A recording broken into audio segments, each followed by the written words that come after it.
sekian lama. Oke, mari siapa duluan? Agak kecilin kali ya musiknya ya. Bentar dulu Teteh.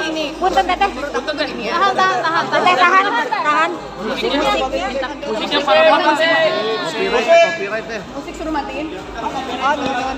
Ntar kena copyright. Copyright ini. Ayo aduh. Matiin banget. Oke. Nuhun Teteh, Jadi gini fokus. sebenarnya kalau dibilang ini comeback, ini kayaknya timing dari Tuhan, dari semesta dikasihnya sekarang. Karena sebenarnya dari sejak aku balik ke Indonesia kan juga ada Kupu Menanti, ada Count on Me, ya kan bikin-bikin aja sih. Tapi kayaknya dengan segala segenap hati dan rasa dan intuisi tuh kayaknya dahulu ya yang bikin balik ya. Kayaknya nggak sih? Aku sih rasanya gitu, yakinnya ini jalannya semesta bahwa tahunnya harus tahun sekarang 2025 gitu. Comeback. Comebacknya bukan comeback. Rasa gula-gulana kemarin vakum itu seperti apa sih? Gunda iya, karena ada rasa kayak, aduh kenapa ya Shanti nggak bisa nyanyi lagi di festival, aduh kenapa, ada rasa kayak gitu. Tapi aku tuh makanya tahun 2024 itu ada pelajaran paling penting dalam hidup aku, yaitu adalah let go of your grip.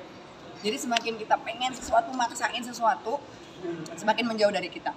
Nah pas 2024 itu aku diajarin, ya udah Neng, usaha aja, bikin aja lagu gitu ya. Tapi ya hasilnya gimana, kapan, kamu harus surrender sama semesta, sama Allah. Nah, tahun 2025 ini tiba-tiba lagu dahulu itu kayak tiba-tiba ya udah datang aja gitu ke aku. Dan sejak lagu dahulu itu dipilih sampai jalan yang sekarang itu lancar banget Mbak, nggak ada kendala apapun. Jadi insya Allah ini adalah pertanda ya. Dahulu hit, sekarang lebih hit. Masih dalam packaging yang sama nih, tetap cheerful, tetap. Ya kalau itu mah udah bawaan orok, kan saya udah bilang tadi begitu brocot langsung udah begini-begini, saya mau udah gini-gini sebagai orok. Tapi kan packaging agak beda karena sekarang kan nyebrang ke jewelry juga gitu kan. Ya kalau film udah tau lah akan ada yang keluar juga. Jadi insya Allah tahun 2025 ini ya saya benar-benar comeback. Anissa Nurul Shanti is back. Teh, tapi kalau ngelihat disco dari yang dulu sama yang era sekarang seperti apa sih? Beda dong dari soundnya aja ya, maksudnya kita tetap di brass karena kan jagonya Ali Subiri dan Teh Rika itu kan di brass soundnya. Tapi kamu mesti dengerin deh, di dance break itu udah kayak sound milenial yang tik tik tik tirik tik tirik gitu. Dan kalau dibilang bedanya apa disco dulu sama sekarang, kayaknya sih kalau dari segi RG tetap sama ya, tetap Shanti tapi lebih milenial aja. Iya masih lebih milenial. Dan mungkin semenjak kemarin vakum sendiri, kegiatannya apa sih? Kegiatannya Saya menjadi ibu rumah tangga nih. ya juga sebenarnya saya tuh nggak pernah vakum total gitu loh.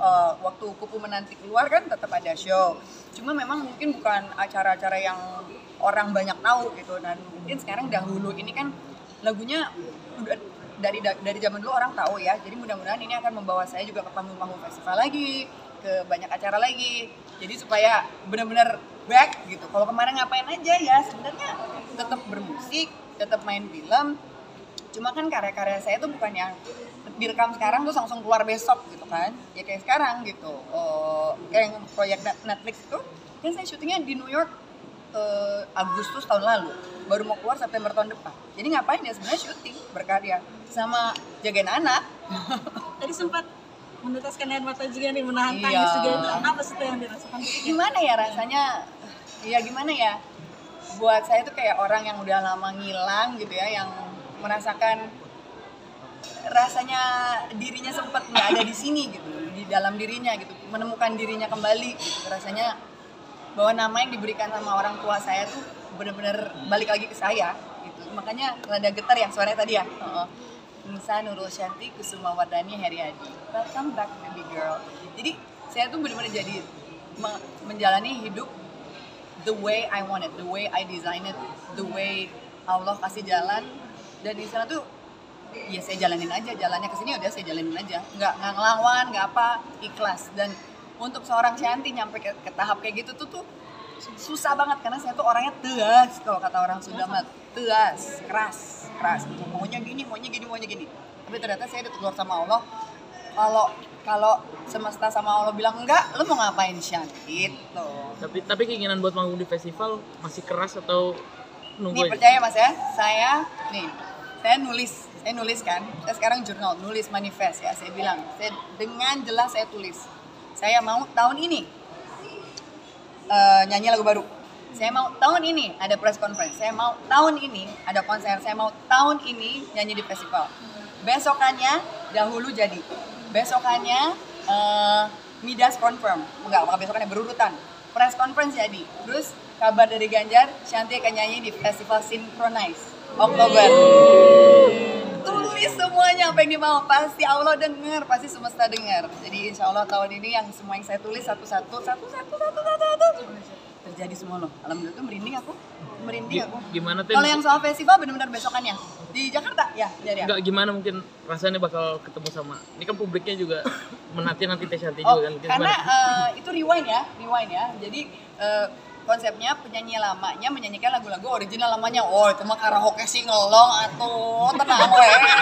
Saya mah tinggal giniin mikrofon aja tuh, ya enggak. Saya pernah nyanyiin suatu kawinan yang nikah, perempuannya ngefans banget sama saya. Itu mah gaji buta. Bener-bener seluruh ruangan tinggal gini doang nyanyi. Enak loh kalau punya lagu abadi kayak gitu. Jadi mudah-mudahan dahulu juga akan membawa saya ke banyak panggung lagi setelah acara preskon ini. Amin ya. Kalau udah berapa tahun teh mungkin udah nggak hingar-bingar entertain segala macam. 12 tahun lebih ya. 12 tahun lebih. Dan saya tuh sempat harus sekolah lagi pas mau comeback. Untungnya tuh manajemen saya sama label saya tuh setia sama saya gitu. Jadi walaupun saya pas lagi COVID di Hong Kong gitu kan, saya tetap sempat ngeluarin tuh namanya Love is Deja Vu. Itu rekaman di Hong Kong. Dirilis di sini juga, tapi memang sebenarnya kalau penyanyi yang nggak ada di sini gaungnya nggak akan kedengeran karena kan kita harus relate. Tapi kan saya waktu stuck di Hong Kong nggak bisa ngapa-ngapain. Nah mudah-mudahan terbayar lah semuanya karena menurut saya itu nggak ada perjalanan. Nah ini kalau yang bikin yang suka bikin berkaca-kaca, nggak ada perjalanan dalam hidup kita itu yang terpisah-pisah. Menurut saya itu semua tuh kayak satu jahitan. Cuma kita kadang-kadang nggak tahu aja ujungnya jahitannya tuh kayak apa gitu. Cuma Tuhan yang nentuin ini model akhirnya gini ya. Cuman lu belum tahu aja gitu. Dan mudah-mudahan ini model akhirnya yang ditunjukkan sama Allah setelah banyak prosesnya itu. Berapa detik bisa menjaga Kebugaran. Oh, kalau kebugaran makanya saya bilang 46 rasa 26 M. Itu harus jadi hashtag saya baru saya ya. Kadang menurut saya gini, semua orang pada bilang, aduh, gue tuh umur sekian udah nggak bisa lah olahraga kayak gini. Enggak, menurut gue itu semua di kepala. Gue itu kalau bangun green juice dulu sama air hangat lemon, habis itu olahraga. Jam 9, jam 10 pasti gue di gym. Abis itu weight lift. Kalau umur sekarang weight lift itu penting karena supaya semuanya otot-otot masih bisa tahan. Tapi juga kardio gue sore, kardio gue tenis, pedal kan. Itu aja di-combine, tapi Sabtu Minggu gue kayak olahraga sama sekali itu buat anak-anak. Hasilnya boleh dong. 46 rasa 46.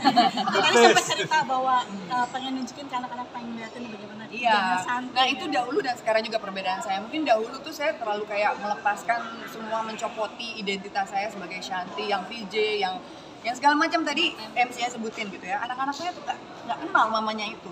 Anak-anak saya tahu itu mamanya siapa begitu pindah ke Bali, dan guru-guru sekolahnya ngefans sama saya.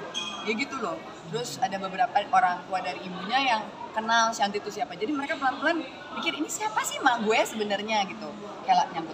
Nah, habis itu jadi saya pengen secara conscious ini perubahan yang saya mau. Anak-anak saya emang sengaja nggak masukin sosial media untuk privacy, tapi saya pengen mereka lihat ini loh kerjaan mamanya. Kalaupun saya ninggalin mereka hanya 1 hari atau 2 hari di Bali, nggak main-main loh emaknya, ini kerjaannya nih serius punya loh gitu, dan memperkenalkan bahwa inilah dunianya. Dan komen dari anak-anak sendiri seperti apa? Bengok. Jadi ini first time dia melihat perform dari bawah. Pertama pernah aku ngajak wedding yang kecil, ngamuk banget karena kan aku dikelilingin banyak orang. Itu aku didorong-dorong orang-orang keluar dari panggung, menjauh dari saya, posesif banget. Ya dia nggak ngerti gitu kan. Nah sekarang ini saya pengen ngajak lah. Dan ini kan acaranya sore nggak malam, jadi bisa lah mereka diperkenalkan. Udah nggak tahu aja emaknya ya. Bolak-balik Bali dong. Iya, kendaraan saya tuh cila bukan private jet aja. Tapi nggak ada Naik motor. planning buat di Jakarta lagi. Enggak. Saya nggak bisa mbak tinggal di Jakarta, gridlock. Nggak tahu nggak dapet jiwanya. Saya tuh justru di Bali tuh dapat ide gampang kan. Sekarang mah gampangnya tinggal kirim file, tinggal video call, tinggal zoom call gampang. Mobilitas kita tuh nggak terpaku di mana, tapi jiwa saya tuh udah Bali deh. Udah deh, saya tuh udah hidup mati saya di sana. selama 12 tahun itu mungkin Vakum di Dunia kita mengalami kehampat gak sih? Apalagi dulu kan 90 tahun kayak raja Iya, gitu.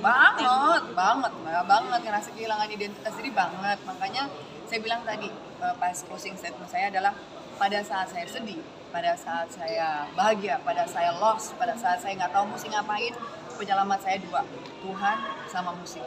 Karena begitu saya dengerin musik atau saya dengerin musik-musik lagu lama saya, itu mengingatkan kembali, Neng, you can do this, you can do this again. Cuma mungkin sabar dulu gitu. Sekarang sabarnya kayaknya dibalas nih sekarang. Metamorfosa Teteh juga mungkin menyentuh status baru juga nih tuh. Iya. Lepas lebih lebih charming juga. Gitu. Alhamdulillah deh kalau dibilang gitu, glowing gitu ya. Glowing gimana? Kayak si Pepes dari masih Pepes. Ya. Si Jebek Pepes. Pokoknya gini, menurut aku gini, orang itu pasti akan glowing dari dalam if that person can be herself. If that person has something sesuatu yang bisa dibilang ini loh, ini milik saya, ini loh, ini diri saya, inilah saya yang seutuhnya adalah ini. Apalagi saya kan orangnya apa adanya ya. Ya selama saya punya itu pasti glowing dari dalam. Tuh ini lihat melodi Metamorfosa. Melodi di sini. Nah, nanti juga proyek baru saya ada Shanti on piano. Kan sekarang kan saya udah bisa main piano nih. Main piano sambil nyanyi. Nah itu juga ada ceritanya nih. Ada waktunya nggak nih? Saya mau cerita. Boleh. Jadi itu juga salah satu semesta tuh ya. Saya tuh dari dulu banget dari kecil kan les piano. Tapi udah sejak guru piano saya suka mukul jari saya pakai penggaris, saya trauma. Jadi selama puluhan tahun saya nggak mau main piano lagi. Pas COVID di Hong Kong, saya berkali-kali bilang sama teman saya, aduh andaikan saya bisa main piano sambil nyanyi, nanti kalau ke Indonesia pengen pulang, itu tercetus. Jadi menurut saya adalah the power of mencetuskan apa yang kamu mau. Ngomongin aja dulu. Udah dong. Nah habis itu pas saya ulang tahun dikasih voucher kadonya belajar piano sama guru yang bisa ngajarin nyanyi. Saya belilah keyboard di sana. Jadi selama COVID itu kerjaan saya di pojokan apartemen tuh main keyboard, main keyboard sama si guru itu kan cuma boleh berdua kan. Terus selama 2 tahun. Pas pulang ke Indonesia, saya bilang nih, aduh pengen banget punya baby grand. Itu mimpi dari kecil. Saya ke Yamaha, diajaklah ke showroomnya. Nah waktu itu sebelum COVID, saya nyanyi buat Yamaha Java Jazz. Jadi kenal lah tuh sama Yamaha sama bos-bosnya. Begitu masuk ke showroomnya, saya panik banget melihat banyak banget baby grand piano keren-keren. Saya mainin satu dari sini, mainin loncat-loncat ke sana. Ternyata GM-nya ngeliatin saya. Ini anak kok ini banget, happy banget gitu main piano. Terus saya tanya, ini berapa harganya gitu kan. Waduh, mahal ternyata, duitnya nggak cukup. Terus udah gitu tiba-tiba saya bilang ini, Pak GM, Pak Natosan. Nanti kalau misalnya nih saya dikasih, ngecap aja dulu kan. Saya dikasih nih Yamaha yang ini Clavinova, kalau saya konser suatu hari itu akan ada di tengah, saya akan nyanyi sambil main piano, gimana? Saya bilang gitu.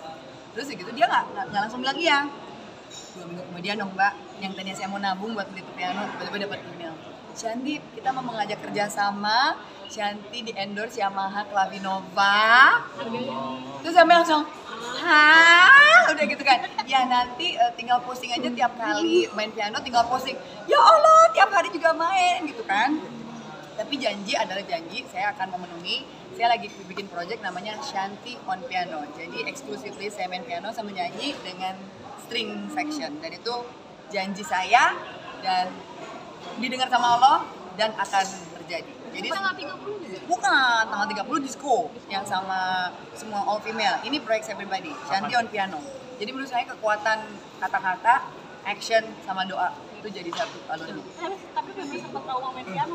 Ya iya karena dia guru zaman dulu itu kan, ya kan. Nah tapi ternyata kalau saya belajar sendiri dengan guru di samping saya bisa gitu. Tanpa harus dipukul karena kan senang gitu loh. Tapi ya itu dia, saya bilang, saya ngucap nih depan teman-teman semua nih, akan ada after Mahadaya Wanita akan ada Shanti on Piano. Ya Ganjar? Yes. Shanti on Piano. Aminin dulu. Amin. Apalagi sekarang menjadi Aduh, Mbak, jangan itu dulu deh. Saya tuh sebenarnya masih perlu mendidik diri sendiri buat soal